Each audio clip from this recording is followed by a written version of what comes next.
नमस्कार. एस के मराठी या चॅनेलवरती तुम्हा सर्वांचे स्वागत आहे. तर आपण आपल्या चॅनेलवरती डॉक्टर बाबासाहेब आंबेडकरांचे भाषणे ऐकतो. तर आपण आपल्या मागील व्हिडिओमध्ये मरणाच्या तयारीनेच आम्ही समरांगणात उतरलो आहोत या भाषणाचा पहिला भाग ऐकला. तर ह्या भाषणाचा पुढील भागास आपण सुरुवात करूयात. तर डॉक्टर बाबासाहेब आंबेडकर म्हणतात, काँग्रेसच्या पुढाऱ्याच्या आजच्या राजकीय दृष्टिकोन जर चांगला निहाळून पाहिला तर काँग्रेस ही एकच संस्था राहावी असे त्यांना वाटते. बाकीच्या लोकांनी निमूटपणे काँग्रेसमध्ये सामील व्हावे अशी त्यांना महत्त्वाकांक्षा आहे. काँग्रेस ही एकच संस्था आहे, एक नेता व एकच मार्ग असे सामर्थ्य संपादून इतर सर्व समाजावर अनिर्बंध सत्ता गाजवावी अशी काँग्रेसच्या लोकांची जबर धडपड चालली आहे. आपल्याला हाणून पाडण्यासाठी वाटेल त्या मार्गाचा अवलंब करीत आहेत. नुकत्याच आपल्या लोकांवर जे हल्ले होत आहेत, आपल्या ज्या शूरवीरांची हत्या झाली आहे, त्याचे कारण म्हणजे काँग्रेसची हीच राक्षसी महत्त्वाकांक्षा.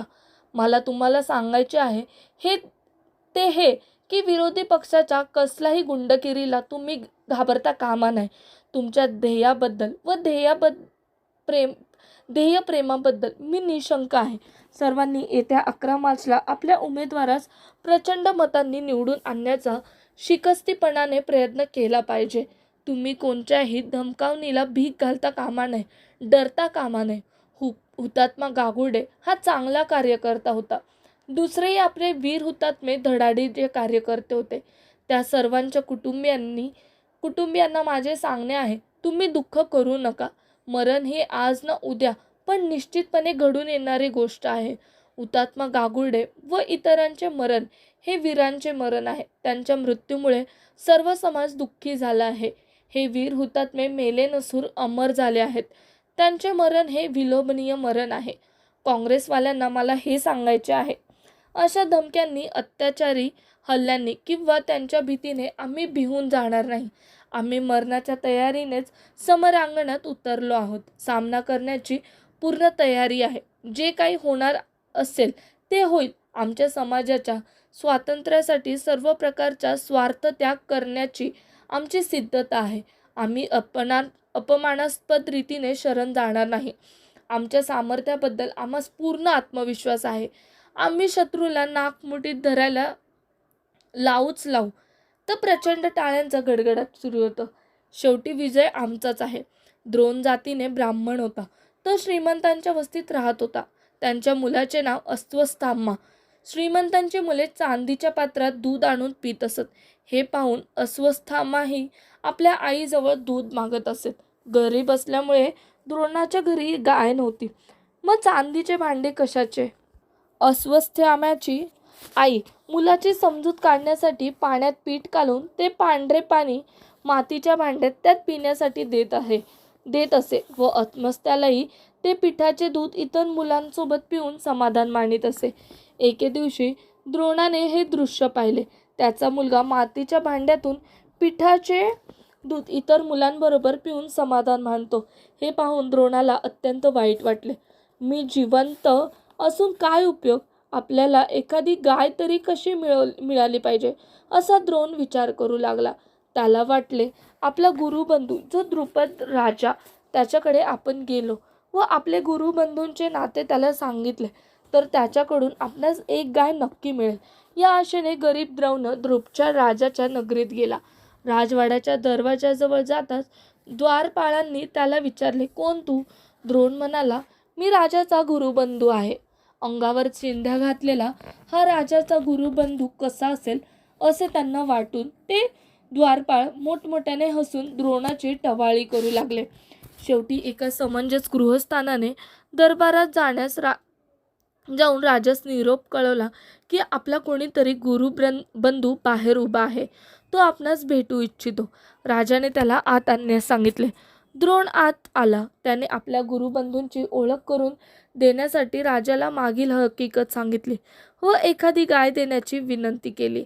हा भिकारडा आपल्याशी नाते जोडून आपल्याला श्रेष्ठत्वात कमीपणा आणीत आहे म्हणून द्रुपदाला फार राग आला व त्याने आपल्या सेवकांकरील द्रोणाला भर दरबारातून बाहेर हाकलवून लावले.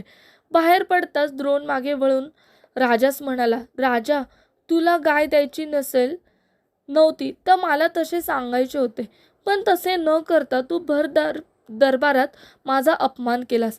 या अपमानाचा बदला म्हणून माझ्या शिष्याकरवी हातपाय बांधून तुला माझ्या पायाशी शरण आली, तर मी माझ्या नावाचा द्रोणाचार्य अशी प्रतिज्ञा करतो. असे बोलून द्रोण बाहेर पडला.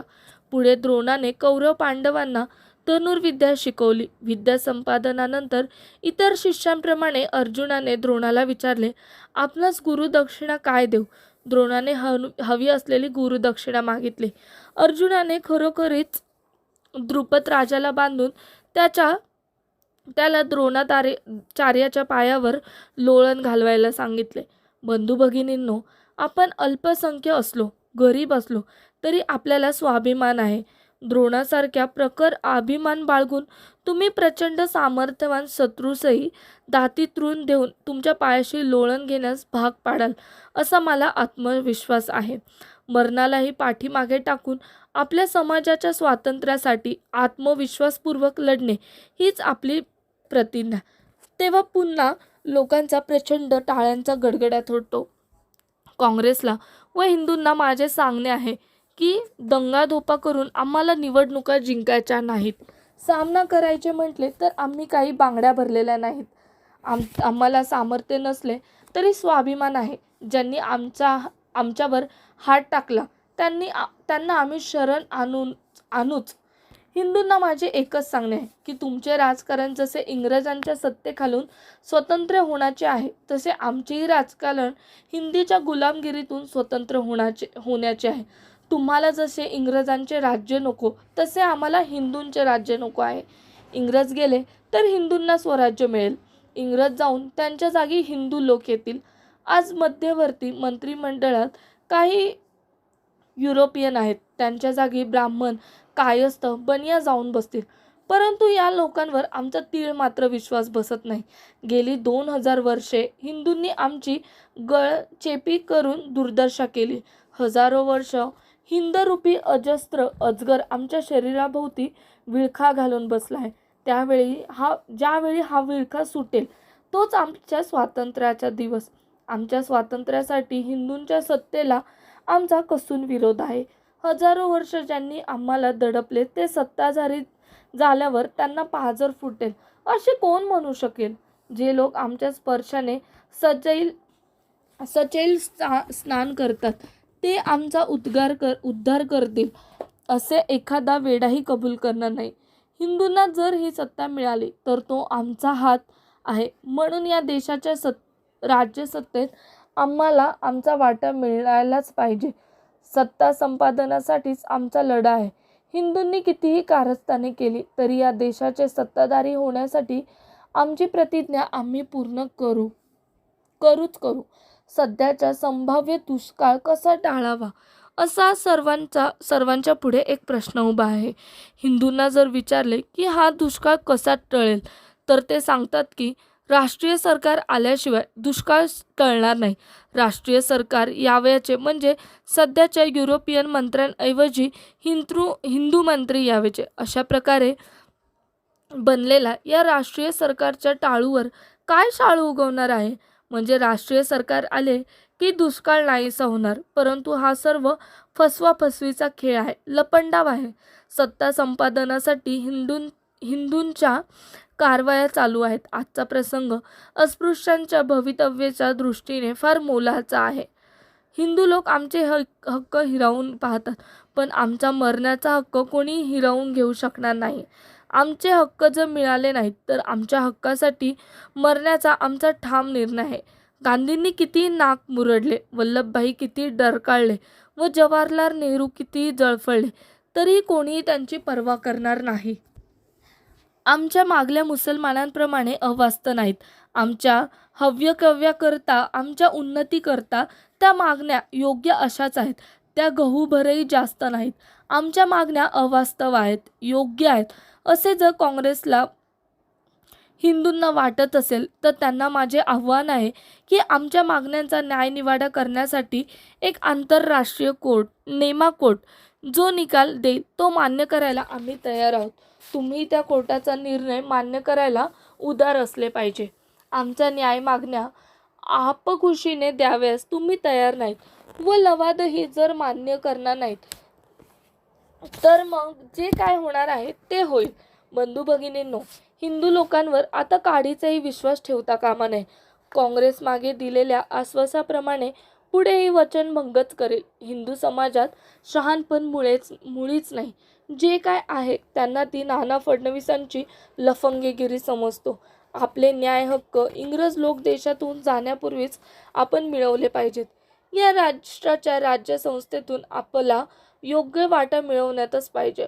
हा थोरला भाऊ शत्रूपेक्षाही भयंकर शत्रू आहे. त्यावर तीरबळाचाही विश्वास ठेवणे धोक्याचेच आहे. म्हणून बापाच्या मरणा अगोदरच इस्टेटीचे वाटप झाले पाहिजे. जर थोरला भाऊ समदानाचे नच ऐकेल, आपल्या हिश्श्याचे आडच येत नसेल, तर आपली सर्व शक्ती एकवटून आपल्या न्याय वाटा मिळवण्याची आपली प्रतिज्ञा आपण पार पाडल्याशिवाय कधीच राहणार नाही. 11 मार्च रोजी जी निवडणूक होणार आहे त्यासंबंधी मला सांगणे आवश्यक आहे. या भागात ई व एफ वार्डात आपले 28,000 मतदार आहेत व हिंदूंचे 1,34,000 आहेत आणि जी व सर्बनमध्ये 32,000 आपले मतदार आहेत व हिंदूंचे 1,14,000 आहेत. याचा तुम्ही हिशोब केला तर आपले मतदार अल्प आहे असे दिसेल. हा एक संग्राम आहे. महाभारतात सांगितले आहे की कौरवांचे सैन्य 11 अंशहीन होते पण पांडवांचे 9 अंशहीन होते. कौरवांचा जय व्हावयास पाहिजे होता पण अल्पसंख्याक पांडव विजयी झाले. तर आपले मतदार जरी कमी असले तरी प्रत्येकाने त्या दिवशी जाऊन आपले मत दिले पाहिजे. हिंदूंची मतं पुष्कळ आहेत. एक म्हणता 1,34,000 मते काजोरकरांना मिळाली तर तो स्वर्गाच्याही वर जाईल. तेथे काय आहे ते मला माहीत नाही. आपल्या सर्व लोकांनी त्या दिवशी मते दिली पाहिजेत. श्राद्धाच्या दिवशी जसे पूर्वी आपण एकत्र जमत होतो तसे 11 मार्चला मते देण्यास गेले पाहिजे. 3 जानेवारीला मुंबईतील प्राथमिक निवडणुकीत आपल्या दोन्ही उमेदवारास 11-12 हजार मते मिळाली व काँग्रेसच्या उमेदवारास 2-2 हजार मिळाली. त्यांची ही मते पुरबऱ्यांना महारमांगांची नावे पाठ करून द्यावयास लागली. यापासून आपण चांगलाच धडा घेतला पाहिजे. येत्या निवडणुकीत खोटेचे लोक तुमची मते देऊन जातील ही गोष्ट होता कामा नये. तुम्ही जर सकाळीच मते देण्याच्या ठिकाणी हजर राहिले पाहिजेत, नाहीतर दुसरीच लोक तुमची मते देऊन जातील. आपणास गाडी घोडा काही मिळणार नाही. काँग्रेसचे लोक त्या दिवशी गाड्यांच्या मक्ताब घेतील. तुम्ही पायी जाऊन मत दिले पाहिजे. निवडणुकीच्या दिवशी काँग्रेसचे लोक भीती दाखवतील, धाकदपट्ट्या करतील. या बाबतीत समता सैनिक दलातील लोकांनी काळजी घेतली पाहिजे. हिंदू लोक जर आपल्या विरुद्ध आहेतच पण सरकारचे पोलीस सुद्धा आपल्या विरुद्ध आहेत, तेव्हा आपल्या लोकांना संरक्षण देण्याची कामगिरी समता लैंगिक दलावर आहे. यापूर्वी दलाने चांगली कामगिरी बजावली आहे. आपल्या लोकांना काँग्रेस व पोलीस यांच्यापासून त्रास होणार नाही याची खबरदारी दलाने घेतली पाहिजे. यापूर्वी समता सैनिक दलाचे अनेक प्रसंगी प्रशंसनीय कामगिरी बजावलेली आहे. या दलावर मोठीच कामगिरी आहे. कार्यात सुलभतेसाठी या निवडणुकीपुरती फेडरेशनचे अध्यक्ष श्री जाधव यांच्या मार्गदर्शनासाठी दलाने आपली कामगिरी बजावली पाहिजे. आता माझा दृढ विश्वास आहे की आपले गडी नुकतेच विजयी होणार नाहीत तर ते प्रतिपक्षाला चारी मुंड्यात चित करून विजयी होतील. लोकशाही म्हणून आज काँग्रेसचे लोक टाहो फोडीत आहेत. त्यांना लोकशाही म्हणजे काय हे तरी माहीत आहे का? असेल तर त्यांना जनाची नाही तर मनाची तरी लाज वाटायला पाहिजे होती. ज्यांना 90% मते पडली ते निवडून आले तर ते समजले असते, कोणी संग्राम केला नसता. 11 तारखेला तुम्ही विरोधकाला दूर चाराल अशी मला फार आशा आहे. तुम्ही मला 17,000 रुपयांचा चेक दिला त्याबद्दल मी आपला फार आभारी आहे. हे पैसे निवडणुकीच्या चटणीलाही पुरणारे नाहीत. आपण वर्तमानपत्रात वाचतो की गांधींना 5 लाखांची थैली अर्पण करण्यात आली आहे. नेहरूंना 3 लाखाची थैली अर्पण करण्यात आली आहे. थोडे पैसे मिळाले म्हणून बिलकुल खेद वाटत नाही. आपले राजकारण हे विक्रीचे राजकारण नाही, ते दिलाचे राजकारण आहे, ते अंतःकरणाचे राजकारण आहे. गेल्या 20 वर्षात मला 5,000 रुपये सुद्धा मिळाले नाहीत. त्या बाबतीत मला खूप काही वाईट वाटत नाही. आमचे लोक हिंदूंच्या खांद्याला खांदा लावून बसतात. माझ्या लोकात उन्नतीचा आत्मविश्वास जागृत झाला आहे. यातच मला आनंद वाटतो.